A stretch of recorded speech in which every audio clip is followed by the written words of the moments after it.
Assalamualaikum warahmatullahi wabarakatuh. Halo semua, kembali lagi di YouTube channel saya Fitri Umairah. Jangan lupa like, comment, and subscribe ya.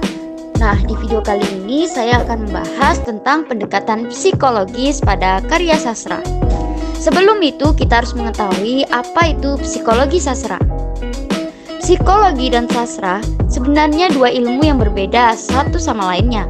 Namun di antara kedua ilmu tersebut nyatanya memiliki keterkaitan satu sama lainnya.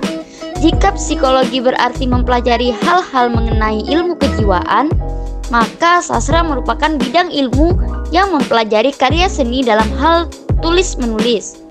Jika digabungkan, maka psikologi sastra dapat diartikan sebagai ilmu yang mendalami serta mengkaji karya sastra jika dilihat dari sudut kejiwaannya. Adapun pengertian psikologi sastra menurut para ahli. Yang pertama yaitu menurut Ratna tahun 2004. Ia mengatakan bahwa psikologi sastra merupakan analisis dari teks yang lebih mempertimbangkan dari relevansi serta peranan studi psikologisnya. Dapat dikatakan bila psikologi memiliki peran yang cukup penting untuk menganalisis karya sastra dari sudut kejiwaannya, entah dari pengarang, pembaca, maupun tokoh. Sedangkan menurut Wellek dan Austin tahun 1989, ia mengatakan bahwa psikologi sastra memiliki 4 pengertian di dalamnya, yaitu yang pertama, ilmu psikologi pengarang yang dijadikan sebagai pribadi atau tipe. Yang kedua yaitu studi proses kekreatifan.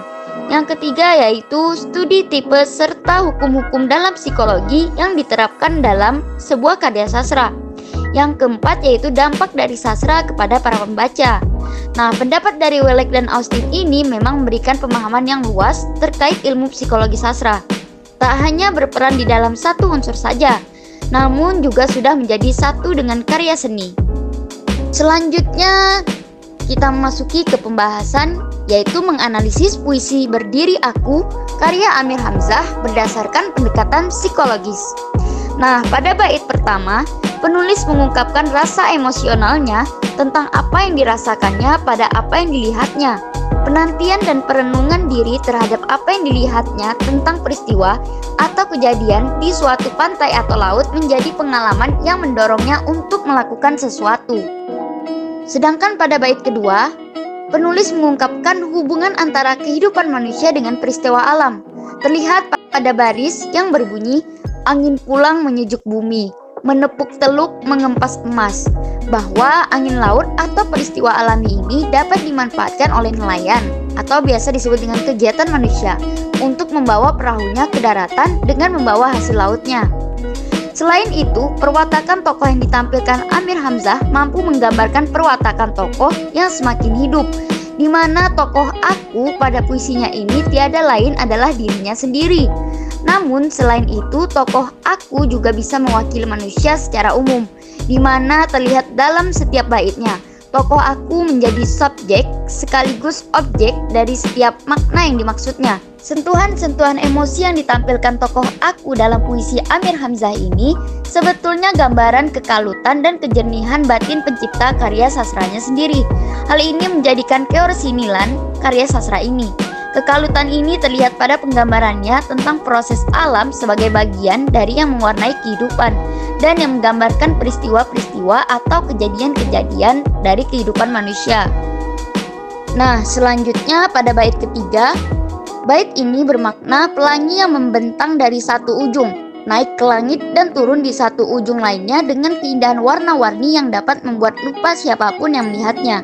Yang padahal pelangi itu hanyalah sesuatu yang semu, tidak dapat disentuh, namun hanya dapat dilihat saja.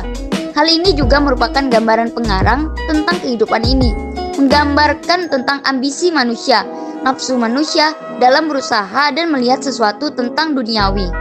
Nah, selanjutnya pada bait terakhir ini, penulis mengungkapkan gagasan dari puncak kegelisahan jiwaannya dengan ungkapannya bahwa dalam semua peristiwa yang terjadi, baik yang terjadi oleh sebab manusia ataupun alamiah, merupakan gambaran dari kehidupan yang dapat ditafakuri manusia sebagai sesuatu yang sangat sempurna.